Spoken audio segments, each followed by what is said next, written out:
দেশৰ সাধাৰণ জনতালৈ এক উদ্বেগজনক খবৰ 156 বিধ জীৱনদায়িনী ঔষধত জাৰি নিষেধাজ্ঞা ভাৰত চৰকাৰে জাৰি কৰিছে নিষেধাজ্ঞা ঔষধৰ পাৰ্শ্বক্ৰিয়াক লৈ এতিয়া শংকিত দেশবাসী নিষিদ্ধ কৰা হ'ল এন্টিবায়োটিক মাল্টিভিটামিন সহ 156 বিধ ঔষধ স্বাস্থ্যৰ ক্ষেত্ৰত এইসমূহ ঔষধে পেলাইছে নেতিবাচক প্ৰভাৱ তালিকাত আছে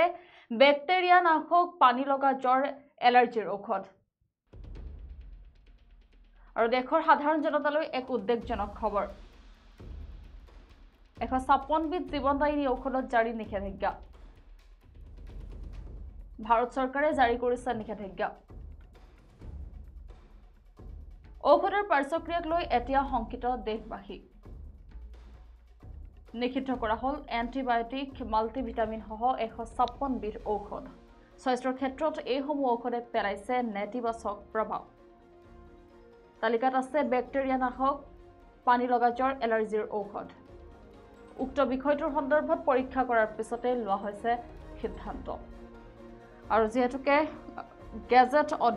অধিসূচনাত চৰকাৰে কৈছে যে এই ঔষধসমূহে মানুহৰ বাবে বিপদৰ সন্মুখীন হোৱাৰ সম্ভাৱনা আছে আৰু ইয়াৰ নিৰাপদ বিকল্প উপলব্ধ কেন্দ্ৰীয় চৰকাৰে জ্বৰ আৰু চৰ্দি আদিৰ বাবে প্ৰায়ে বিষনাশক মাল্টিভিটামিন আৰু এন্টিবায়োটিক হিচাপে প্ৰয়োগ কৰা মুঠ 156টা কম্বিনেশ্যন ঔষধ নিষিদ্ধ কৰিছে আৰু এয়া দেশৰ সাধাৰণ জনতালৈ এক উদ্বেগজনক খবৰ মুঠ 156 বিধ জীৱনদায়িনী ঔষধত নিষেধাজ্ঞা জাৰি কৰিছে ভাৰত চৰকাৰে ঔষধৰ পাৰ্শ্বক্ৰিয়াক লৈ এতিয়া শংকিত হৈ পৰিছে দেশবাসী নিষিদ্ধ কৰা হৈছে এন্টিবায়োটিক মাল্টিভিটামিন সহ মুঠ 156 বিধ ঔষধ স্বাস্থ্যৰ ক্ষেত্ৰত এইসমূহ ঔষধে নেতিবাচক প্ৰভাৱ পেলোৱা দেখা গৈছে গতিকে 156 বিধ জীৱনদায়িনী ঔষধত নিষেধাজ্ঞা জাৰি কৰিছে ভাৰত চৰকাৰে আৰু 2024 বৰ্ষৰ 21 আগষ্টৰ গেজেট অধিসূচনাত চৰকাৰে amylase protease glucoamylase pectinase alpha glucosidase lactase beta glucanase cellulase lipase ব্ৰমেলিন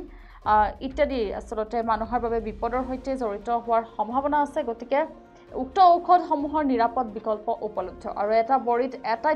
এটাতকৈ অধিক ঔষধত একত্ৰিত হোৱা ঔষধবোৰ হৈছে এফডিসি ঔষধ যিবোৰক ককটেল ঔষধ বুলি কোৱা হয় আৰু কেন্দ্ৰীয় চৰকাৰে নিযুক্তি দিয়া এখন বিশেষজ্ঞ সমিতিয়ে বিষয়টো পৰীক্ষা কৰাৰ পিছতেই চৰকাৰৰ তৰফৰ পৰা এই পদক্ষেপ গ্ৰহণ কৰা হৈছে আৰু উক্ত বিশেষজ্ঞ সমিতিখনে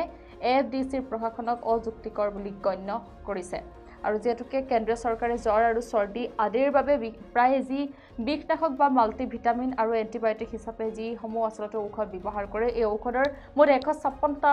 ঔষধ নিষিদ্ধ কৰিছে বৰ্তমান ভাৰত চৰকাৰে আৰু দেশৰ সাধাৰণ জনতালৈ এয়া হৈছে এক উদ্বেগজনক খবৰ যেহেতুকে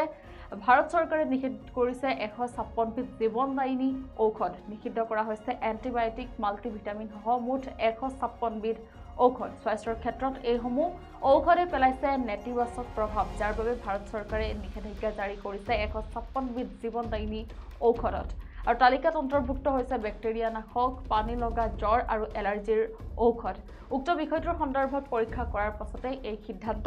গ্ৰহণ কৰিছে ভাৰত চৰকাৰে আৰু যেহেতুকে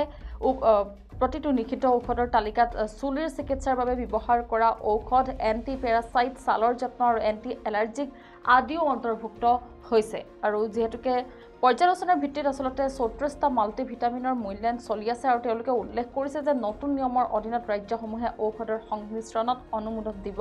নোৱাৰে আৰু যেহেতুকে 156 বিধ জীৱনদায়িনী ঔষধত নিষেধাজ্ঞা জাৰি কৰিছে ভাৰত চৰকাৰে গতিকে এয়াই আসলতে উদ্বেগজনক খবৰ সমগ্ৰ দেশবাসীৰ বাবে